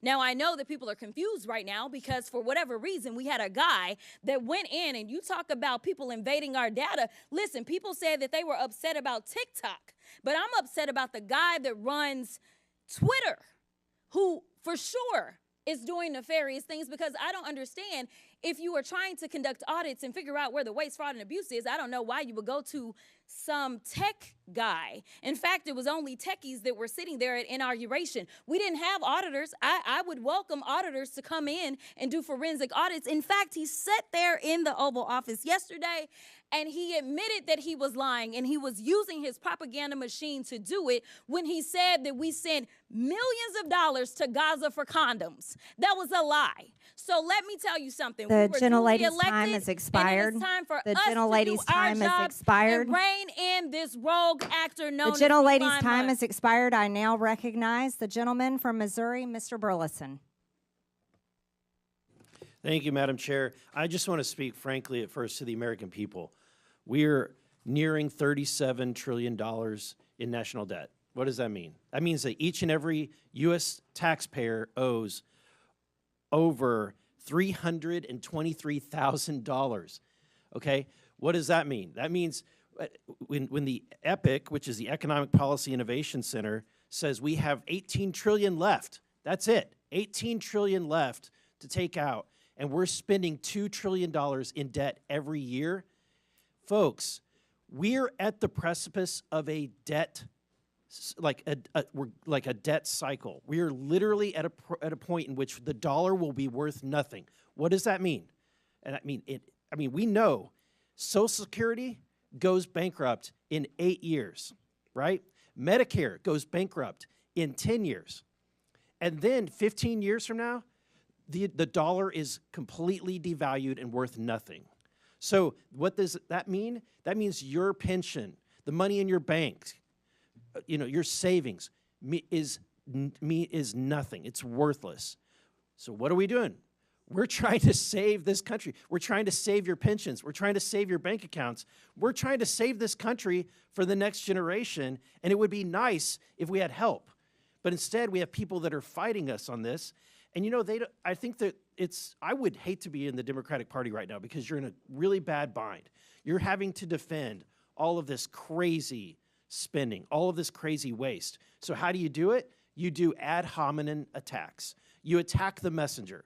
Oh, Elon Musk, right? He's rich. He must be evil, right? That's the attacks. Really? You can't do any better than that, right? Let's talk on the policy. On the policy. Help us. We're trying to save this country. This is and Elon Musk, who's making no money doing this, is trying to save this country. Why? Because he has invested in the United States of America more than anybody, right? So I think that we should embrace it. In fact, not a single company, governor of any state would ever turn down Elon Musk and his team of DOGE from coming in and providing free services to right the course and financially in any state or organization. It's ridiculous that we would demonize someone that loves this country so much. Mr. Whitman, the formation of agencies via the executive action is not new, right? The formation of DOGE is not new. Can you are you familiar with any other previous presidencies where they've formed organizations like DOGE via executive action? Yeah, so actually the agency that DOGE is occupying is one that was created in a previous administration, so it is something that happens routinely. But I don't know if that answers your question. Yeah, there's been the Office of Budget Management was created, Environmental Protection Agency was created, the U.S. Digital Service, which is now DOGE, was created all by executive order, right? And actually one other I'd add is USAID was originally created through an executive order by President Kennedy and then later formalized. And then, Madam Chair, I have a video I would like to end with that just, let's review, if we could cue that, to remind, and I want to remind my Democratic friends, at a point in which you once had the majority of the American people on your side, this is what your party believed in. This report tells us how to cut waste, cut red tape, streamline the bureaucracy, change procurement rules, change the personnel rules, and create a government that works better and costs less. I've read it, and where it says the president should, the president will. Among the 800 recommendations, eliminating 12% of the federal workforce, merging some government agencies like the FBI, the DEA, and the Bureau of Alcohol, Tobacco, and Firearms, closing hundreds of government offices outside Washington. From the day I took office, one of the commitments that I made to the American people was that we would do a better job here in Washington in rooting out wasteful spending. We thought that it was entirely appropriate for our governments and our agencies to try to root out waste, large and small, in a systematic way. It means cutting some programs that I think are worthy, but we may not be able to afford right now. A lot of the action is in Congress and legislative, but in the meantime, we don't need to wait for Congress in order to do something about wasteful spending that's out there. We haven't seen as much action out of Congress as we'd like, and that's why we launched on our own initiative, the campaign to cut waste. And we're going to keep on finding every possible way that we can do that, even if Congress is not acting. There you go. I think it speaks for itself. My time has expired. The gentleman's time has expired. Thank you. I now yield to the gentlewoman from the District of Columbia, Ms. Norton, for 5 minutes. Thank you. Our Republican colleagues and the Trump administration continue to demonize our friends and neighbors who work for the federal government and swear an oath to protect the Constitution and serve the public. Thousands of civilian federal employees have given their lives in the line of duty for their country. The administration seems intent on dismantling much of the federal government in violation of the Constitution, statutes, and regulations. And our Republican colleagues are letting them do it. They want to gut the nonpartisan civil service and to convert a significant portion of the remaining civil service into political appointees. Depriving the federal government of employees' expertise and experience will harm the services that the government provides to all Americans. Mr. Hler, the administration is attempting to cause a mass exodus from our federal workforce. Will this increase or decrease waste, fraud, and abuse? Thank you, Delegate Norton. I think it's pretty clear that chaos is not the friend of efficiency. If you undermine the very functionality of the government, you're not going to make it more efficient. You're going to make it worse, and it's going to cost even more money to recoup or to fix things that go wrong in the interim. So again, I mentioned earlier that if you care about waste, fraud, and abuse, firing Inspector General doesn't add up. I think if you care about government being more efficient, I think intentionally creating chaos is the opposite of that. Well, Mr. Hler, do federal employees operate without oversight or rules and regulations? No, absolutely not. They are governed by plenty of rules and regulations, and when there are independent inspector general at the agency they're supposed to be at, they also have a cop on the beat making sure that they do so. I want to highlight some stories demonstrating exactly the kinds of federal workers the administration is trying to force out.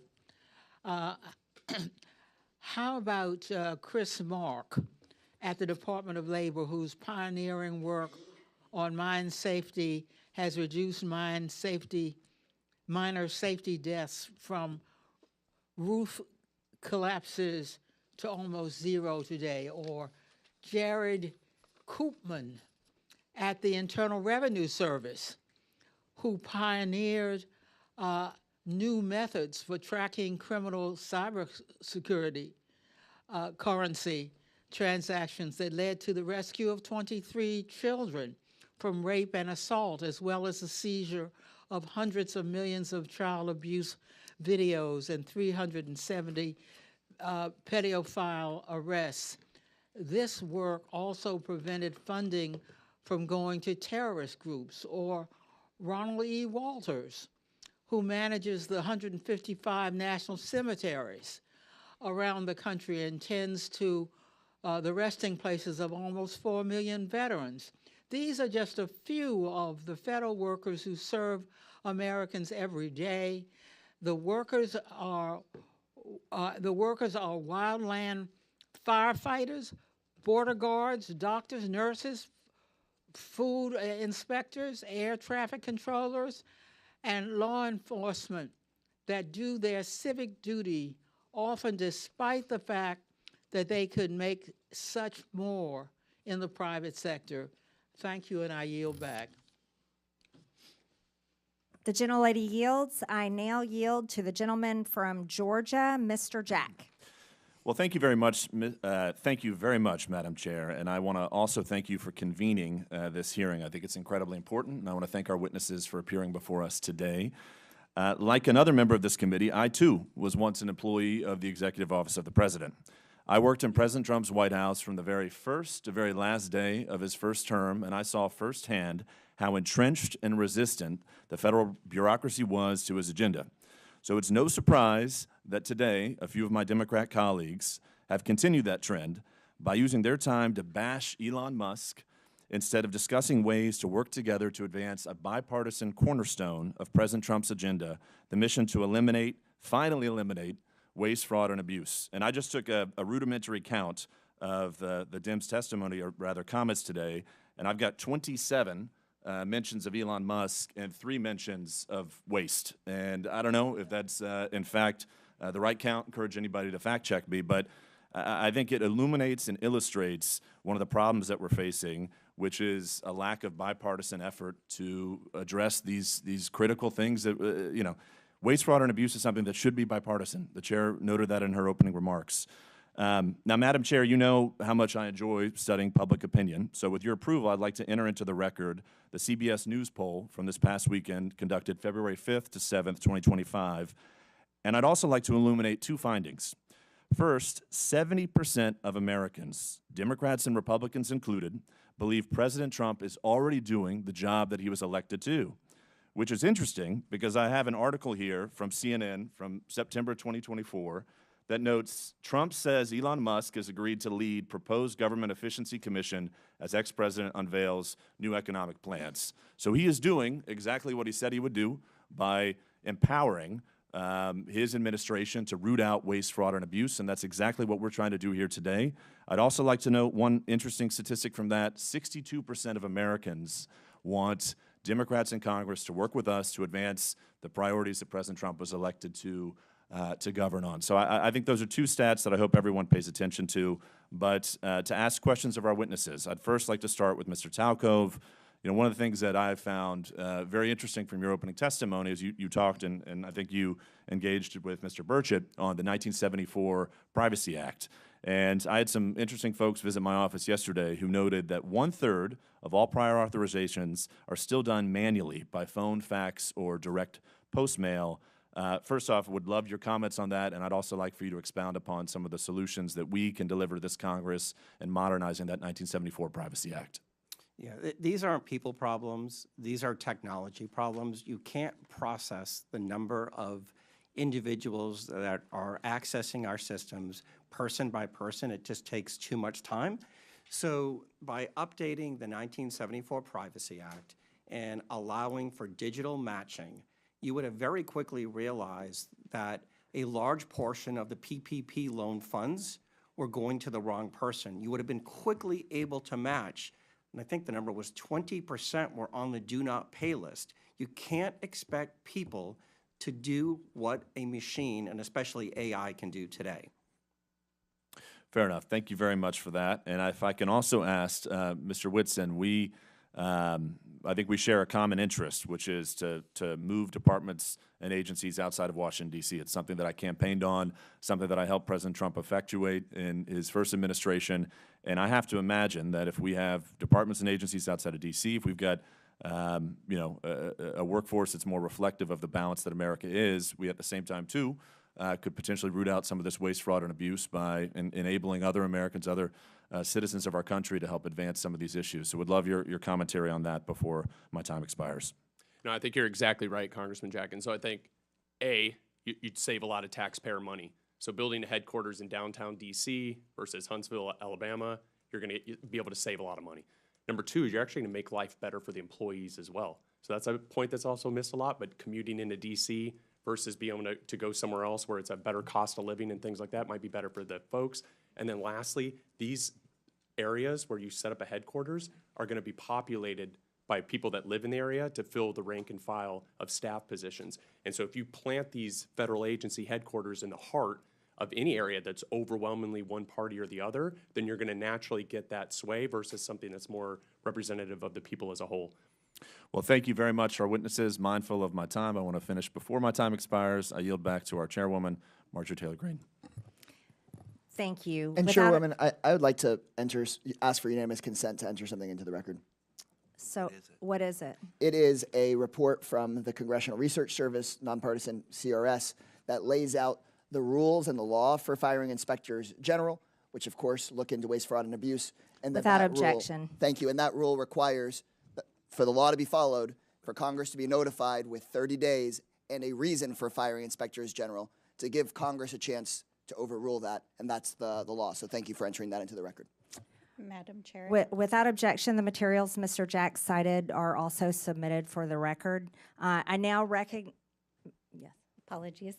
While we're on it, I'd also like to ask for unanimous consent to submit for the record 2 items. One is a statement from the AFL-CIO, Department of People who work for a living with views on working people to make the government work. And the second is a statement from the Center for Responsibility and Ethics in Washington on ways to combat waste, fraud, and abuse in the federal government. Without objection, so ordered. I now recognize the gentlelady from New Mexico and Ranking Member Ms. Stansbury for 5 minutes. All right, well, thank you, Madam Chairwoman, and thank you once again to all of our witnesses for being here to testify. Thank you to my colleagues. We are going to have so much fun in this committee, this Congress. I actually appreciate the video that was shown just a few moments ago, because when I worked at the Office of Management and Budget, I actually worked on the waste EO that was referenced that President Obama signed. But there is one fundamental difference between the presidents and vice presidents that were shown on that video and what's happening today, and that is that they followed the law. So my colleagues across the aisle who are asking us to get out of the way and stop trying to block things in the courts, let me tell you, we do not work for an unelected billionaire like apparently this guy does. We work for the American people. And so if an unelected, unvetted individual private citizen is hacking our government systems, breaking the law, firing federal employees, dismantling statutorily created agencies, withholding funds, we are going to fight you in the courts. And I'm actually really sad that my dear friend Mr. Burchett left, because I want to talk about that gravy train on biscuit wheels that he just talked about, because that gravy train is not the federal workforce, it's the billionaires that are trying to hack that system right now, and which unfortunately my colleagues right now are working on a reconciliation deal to cut Medicaid, to cut Medicare, and use that money to give to tax breaks to their billionaire buddies. That is the gravy train that is actually going on here. But because this is the Oversight Committee, let's do a little bit of oversight. For the last several weeks, I've been talking to Treasury and OMB officials to try to get to the bottom of why Elon Musk and his team are trying to hack the Treasury payment system. Because this is a completely nonpartisan system that literally just pays the bills of the federal government.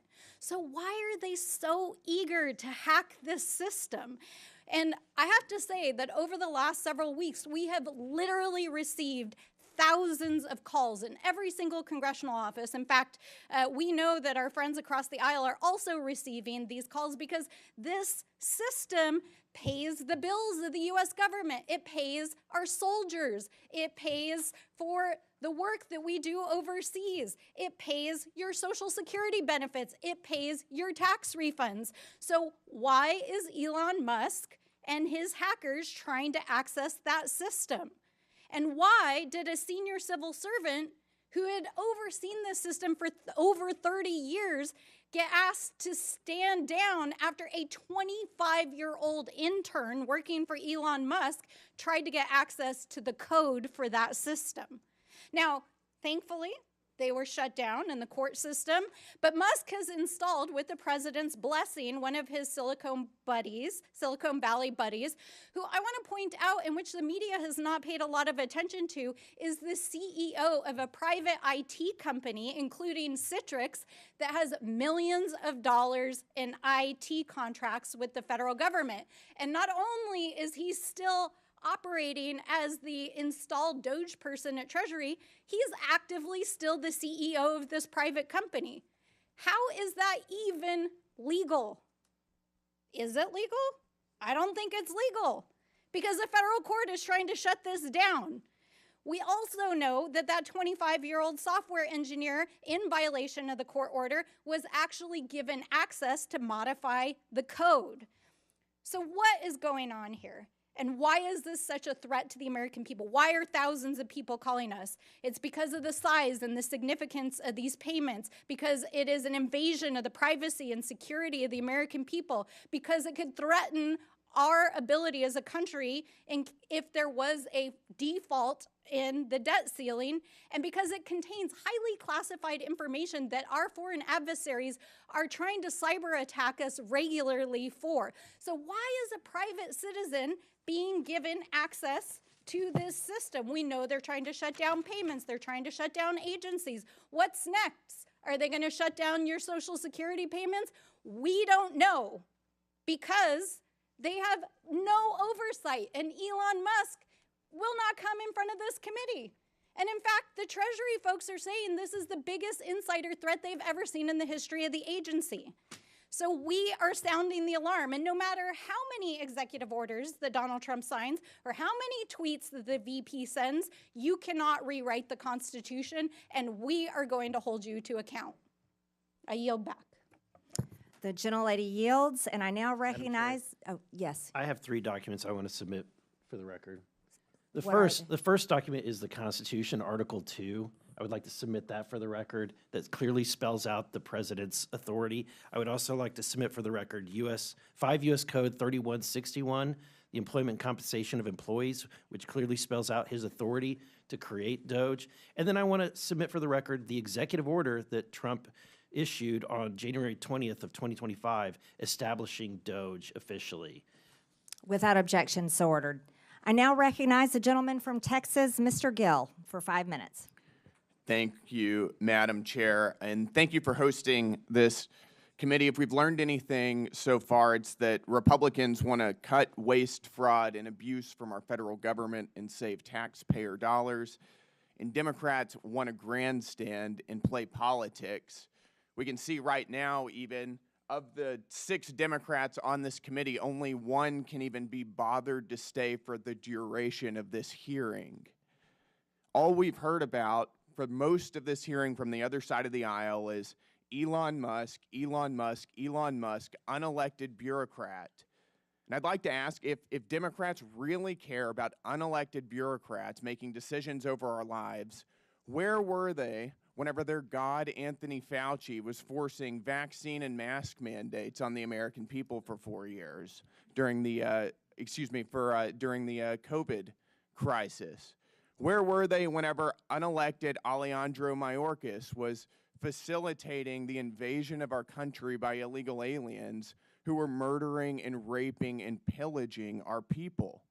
Where were they whenever the Secretary of Education, unelected Cardona, targeted states and schools and people who were disagreed with his view of the radical left's transgender ideology? Where were they whenever Gary Gensler, former chairman of the SEC, also unelected, was lawlessly thwarting the development of financial markets, particularly in the crypto space, by lawlessly pursuing regulation via enforcement? They were nowhere to be seen because they don't care, because all of those things benefited their side of the aisle at the expense of ours. And perhaps that's also why they don't seem to be very interested in rooting out improper payments from our federal government. If you wonder why so many people are cynical about American politics, this is it. This is exactly why. The reality is that Elon Musk serves as an employee of the president, and we were given a massive mandate to carry out what he's been doing. His job is to carry out the will of the American people as expressed through the executive. That's exactly how the Constitution is supposed to work. The Constitution did not create an unelected, unaccountable 4th branch of government in the administrative state. The American people know this. My colleague Brian Jack discussed some of the opinion polls recently. We are doing, and President Trump is doing, exactly what he was elected to do. And that's why he's polling at a 53% approval rating, higher than he was at any point during his first administration. Even Elon Musk and his DOGE efforts now are polling at a 49% approval rating, which, just to point out, is 16 points higher than President Biden was polling at whenever he finished his term in office. The Democrat Party has for decades systematically grown and weaponized the administrative state against the American people, and the American people have had enough of it. Right now, we're talking about $2.7 trillion in improper payments since 2003. We're uncovering what could be the biggest money laundering scandal in American history. And the other side of the aisle could care less. They have no concern about where this money went, to what entities it went, to what governments, to what people or groups. Nothing. All they want to talk about is Elon Musk incessantly. So it does make me wonder, if they don't care about where it's going, do they have an idea? Because what we've uncovered so far is that so much of the waste, fraud, and abuse of our federal government is actually funding their side of the aisle. It's funding media outlets that are running cover for Democrats routinely. The NPR, PBS, the BBC, Politico.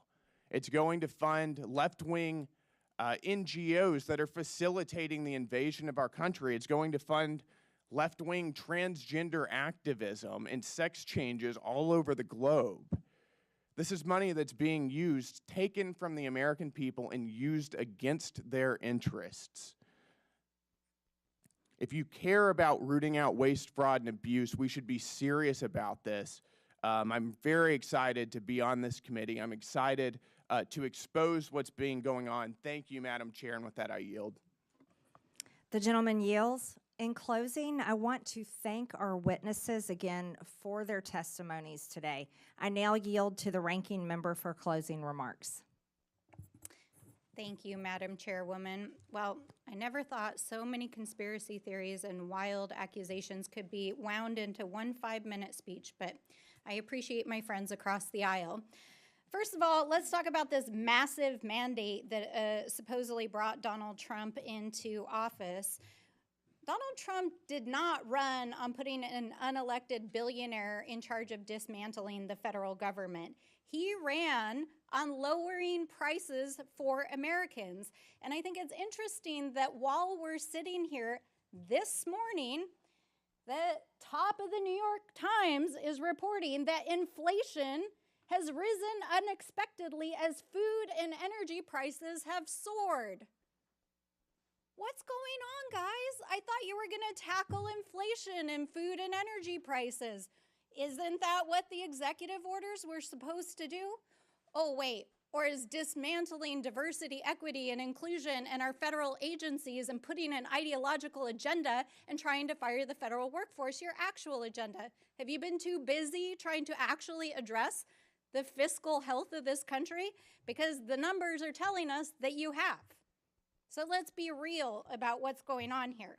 I also want to point out that literally while we've been sitting here for the last almost 2 hours getting lectured on fiscal responsibility, literally the Republicans just released their plan to raise the debt limit while we were sitting here. And they want to raise it by $4 trillion. Okay, guys, like literally, I'm just like without words. Inflation is going up. You want to raise the debt ceiling by $4 trillion. You want to gut Medicare. You want to gut Medicaid. You're talking about going after Social Security after promising that you wouldn't. I mean, really, what the heck is going on here? We're not trying to take down Elon Musk as a businessman. This dude is literally breaking the law inside of the federal government. And for a party that is supposed to be the party of law and order, in quotes, I really do not see you holding him accountable and doing your most basic constitutional responsibility in the separation of powers. So, I want to end where I started. We are the Oversight Committee. We are the people's house for the United States of America. We represent the American people. And so, Mr. Elon Musk, if you would like to appear in front of the Oversight Committee, you have been duly invited. Please, come tell us what you're doing. Come testify in front of the American people. And please, come hold yourself to account. With that, I yield back. The gentlelady yields. I now recognize myself for closing remarks. President Trump was elected with a mandate to rein in unaccountable bureaucracy in Washington and to wage war on waste. I know that because I campaigned alongside him, and so did my colleagues. This hearing was the first battle of that war, and in the coming days, the subcommittee will release a report with legislative solutions to the problems we have identified here today. We aren't going to wait all the way until the end of this Congress. We're going to get to work immediately. The bureaucrats who have run Washington for decades are beyond the point of forgiveness. Their sheer incompetence and pure spite for the hardworking American people have resulted in total failure. The federal government has made over $2.7 trillion in improper payments since 2003. Including $236 billion in 2023 alone. Those are trillions of dollars that honest Americans have paid in taxes at gunpoint over the years. As we approach April 15th, Americans are once again preparing to do their taxes and fork over their unfair share of money it takes to run this country. And I have to tell you, the American people have not been getting their money's worth for a long time. Most improper payments in recent years were issued through 5 programs: Medicare, Medicaid, the Earned Income Tax Credit, Pandemic Unemployment Insurance, and the Paycheck Protection Program. But a total of 16 federal programs had improper payment rates of 10% or more in 2023. That includes SNAP, the federal food stamp program, which paid out $10 billion taxpayer dollars improperly.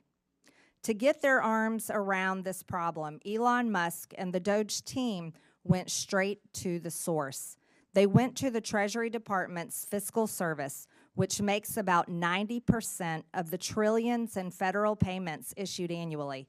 The audit of these payment systems was long overdue.